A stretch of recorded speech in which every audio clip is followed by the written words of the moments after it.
Samantala, pinagtibay ng House of Representatives sa botong 284 na pabor sa pagbasura, 8 tutol at 4 na abstention ang rekomendasyon ng House Committee on Justice na ibasura ang 2 reklamo ng impeachment laban kay Pangulong Ferdinand Marcos Jr.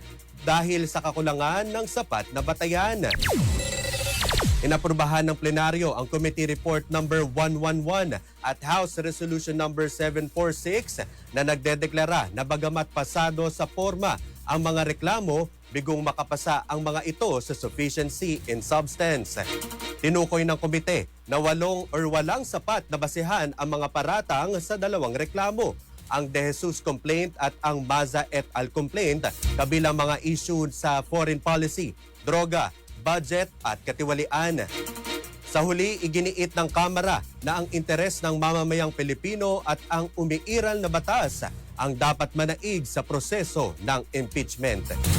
Samantala, ilang kritiko naman ang nagpahayag ng pagkadismaya at iginiit na hindi nabigyan ng sapat na pagkakataon.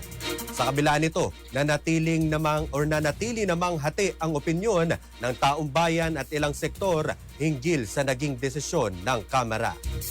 Star Nation, kaugnay nito, balikan natin ang bilang ng boto sa mababang kapulungan ng Kongreso kaugnay ng pagbasura sa impeachment complaint laban kay Pangulong Ferdinand Bongbong Marcos Jr. With 284 members voting on the affirmative, 8 against, 4 abstention, House Resolution number 746, as well as the findings, conclusions, and recommendations contained in Committee Report number 111 are hereby adopted. The impeachment complaints filed against the President, Ferdinand Bongbong R. Marcos Jr. are hereby dismissed. Yan ang bahagi ng kaugnay na bilangan ng boto sa mababang kapulungan ng Kongreso.